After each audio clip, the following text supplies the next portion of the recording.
They're going to be talking to Lieutenant General Wesley Groves in Washington, D.C. on Connecticut Avenue. And today is April 3rd.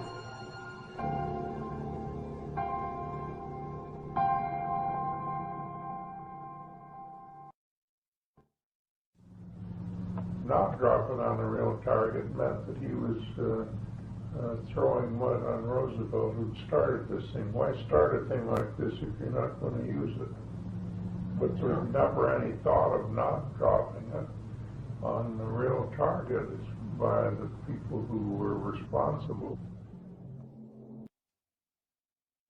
Mr. Truman knew nothing about this project until he became president.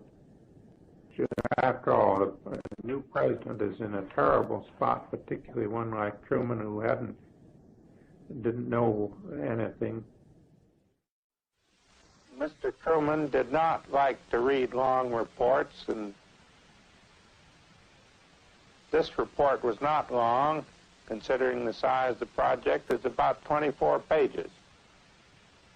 And he would constantly interrupt his reading to say, well, I don't like to read papers, that there was no reason to make any changes in our course of action. Truman wouldn't have said, well, you handle it and let me know about it later. But I wanted the bomb field because this was something that went beyond that.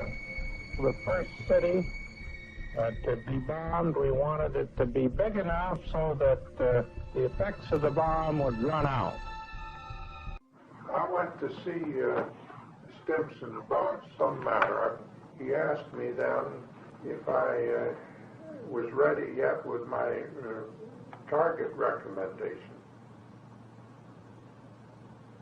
I told him that it was just about ready.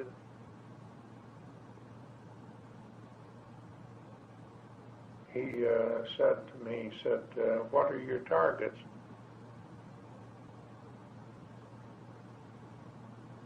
I told him. He said, well, I'll disapprove Kyoto. I said, well, it's got so many square feet of shop space, it's visibly engaged that we know of. It wouldn't make any difference. He said he just would not approve it, that it didn't have any military significance.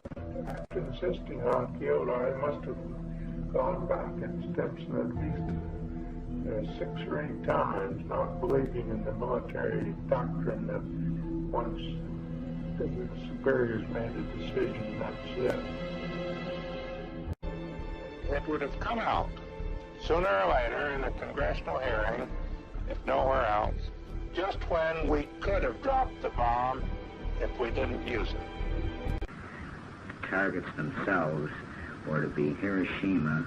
They were in hopes that it would be Hiroshima. They were to clear the area and get completely out. And he tried to impress us with how important it was that this bomb be carried and dropped on its proper target. We were very much tight, you might say. We went to chow. Our food had no taste. As we approached the bomb target, there would be complete silence between the men in the ship. We followed next to Colonel Tibbets, who kept complete silence. We looked out, and what all of us saw was something that I don't think we'll ever see and hope to never see the rest of our life. But this engulfed the whole town. Unfortunately, as soldiers, we did not give that much of a thought to what happened on the ground. Our only objective was that we had delivered what we were told to deliver, and our run seemed to be a total success. I stopped the ingredients. No bomb would be dropped without the express prior approval of the President. And I'm holding the bomb material until they tell me